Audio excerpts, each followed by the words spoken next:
Eins og ég sagði ykkur áðan, þá keppni sem að mig langar að forvitnast örlítið sem að árlega og hönnunarkeppni og þessi keppni á morgun og ég veit að það allt í fullum undirbúningi núna fyrir þetta allt saman og ég með á línunni hjá mér Sigurþór Árna Þorleifsson sem að formaður undirbúningsnefndar. Sæll og blessaður.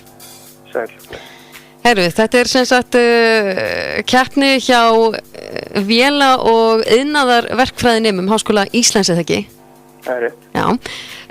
Í hvað skipti þessi keppni haldin núna? Ég man eiginlega eftir ég búin að horfa á þetta bara síðan ég var smástelpa, sko. Jú, þetta þessi 27. skipti sem þessi keppni haldin. Já. Og ég meina þetta hefur alltaf verið svona með svipuðu sneiði, það ekki? Það eitthvað ákveðin braut sem að nemendur þurfa að leysa og náttúrulega hanna sinn bíl eða sína græju eftir því, eða ekki? Jú, en stundum hefur líka orðið bara verið svona ákveðin þraut, það sem til dæmis á hálfbogi sem þurft að keyra hringinn, svona flytja sig frá einum enda yfir í hinn, til dæmis. En þeir sem að taka þátt í þessu verkefni, þetta svona aukaverkefni í skólanum eða þetta einhver áfangi sem að nemendur skrá sig í? Þetta sem þetta algjörlega bara eigin vegum. Já. Þetta sem svo gaman við þetta að þetta er svona sterkleg til hliðar, sem kannski brýtuðu aðeins upp úr bókunum og farið að fykta í örtölum og alls konar svona dótir í. Ok, eða þá ákveðin peningur sem að keppendur fá svona fyrirfram til þess að nýta í þetta eða hvernig það? Nei, þau fjármagnaði alveg sjálf. Ok. Ja. Eitthvað takmark hvað með að vera margir saman í hóp? Nei, það ekkert takmark, en náttúrulega svo bara eftir hvað vill deila varinnan með mörgum. Já, nákvæmlega, jú, það vinningur í boði. Já, engin smá. En ef við förum aðeins yfir það á eftir, en förum aðeins í sem sagt þau verkefni sem að nemendur þurfa að leysa í ár. Já. Þetta einhver braut eða hvernig þetta núna? Já, sem sagt í ár þetta braut og hún byrjar þannig að þið byrja innan uppáhaldsreits og gera aðeins stað og þaðan koma að krana og íta þar að taka og krani losa vatn. Síðan grípaði vatnið og keyra yfir svona skarð, losa vatnið hún í trekt og þar mæliglas sem segir nákvæmlega hversu mikið vatn losa.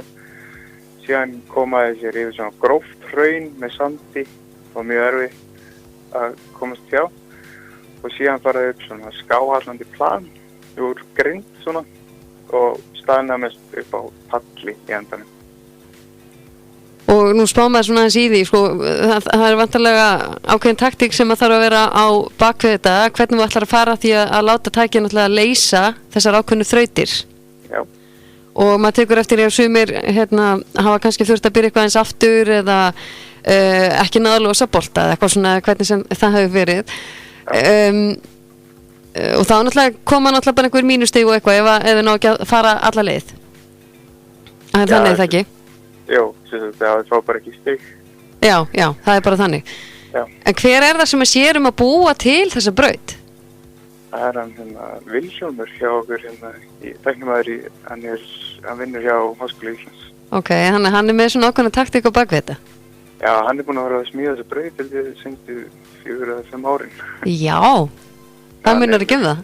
Nei. En þetta verður allt saman í Hörpu á morgun og hvað inn í Silfurbergi? Já, á rétt. Ok, og byrja allt saman klukkan 12 og stendur til klukkan 4? Rúmlega 3. Rúmlega 3, ok. En hvernig svona fyrir almenning? Fólk velkomið að koma að fylgjast með það? Já, það hvert fólk endilega til að koma. Það fullt líka annað að gerast. Það bara hönnunarkeppni, sko. Auðvitaðmessan svona sýning fyrir laugardagurinn auðvitaðmessan svona opin dagskrá fyrir alla til að koma og skoða alls konar tækni sem boði sem sjá Mýjarja með eitthvað robot sem að sína sem rosalega flottir. Já. Ég ætla að forvitnast meira UT-messuna á morgun, bara í hádeginu, þannig að fáum að heyra meira fréttir af því. En hins vegar þá, eins og þú sagðir, það verðlaun í boði? Já, það rétt. Fyrir fyrstu verðlaun 400.000 krónur. Já. Önnur verðlaun 300. þriðjuvellin eru 200.000 og förmlegasta hönnun er 100.000 krónur. Ok, það er ekki leiðilegt. Nei, það er nú ekki leiðilegt. En hefur þú sjálfur tekið þátt í þessari keppni? Nei, því miður. Ég býð spenntur á til næst þegar það getur tekið þátt. Já, þá getur þú tekið þátt, ok. Já. En mér finnst þetta alltaf jafn spennandi ár frá ári og maður er mikið búin að spá því að ég ætla að fá að segja bara bílar eða tæki. Tækin eru alltaf yfirleitt bara mjög ólík. Já. Og maður sér að það er mjög ólíkt hvort það sé nota dekk eða hvað er notað undir til þess að hreyfa tækin áfram. Sem að hefur náttúrulega líka áhrif á það með getuna, ég tala ekki til dæmis hraunið, maður spáður svona í því að það þarf vantarlega einhver gróf dekk eða eitthvað til þess að komast yfir sumt að þessu. Þannig að ég er bara býð spennt að fá að sjá, er ekki RÚV yfirlegt fylgist með þessu og tekur upp og sýnir þetta svo eftir á? Jú, en einnig er áherslun að vera með livestream á síðunni hjá Verk- og náttúruvísindasviðinu og mun ég setja inn á læksíðuna hjá hönnunarkeppninni vonbráðar. Það er frábært, það er gaman að heyra. Þá mun ég alveg fylgjast með á morgunum en ég er hérna í vinninni. Já, mér finnst þetta alltaf skemmtilegt. En ég segi bara gangi öllum vel sem er að fara að taka þátt og við bara býðum spennt eftir að sjá þig á næsta ári. Já. Og takk hérlega fyrir allar upplýsingarnar. Takk fyrir mig. Haldið fína. Já, bless. Já, það er eiginlega bara ótrúlegt að fylgja stundum með hvað keppendum dettur í hug, hvernig þeir finna lausnirnar á þessu öllu saman sem þarf að leysa. Og ég, ár frá ári, það horfi ég alltaf rosa spennt þegar þetta er sýnt á RÚV, mér finnst þetta alltaf svakalega skemmtilegt. En þið getur þá allavega farið inn á, hönnunarkeppni, inn á Facebook og hann ætlar að setja inn link og það verður live sýning frá þessu á morgun fyrir þá sem að komast ekki en ef þið komist, endilega kíkið og ég tala ekki með krakka, þetta er rosalega skemmtilegt.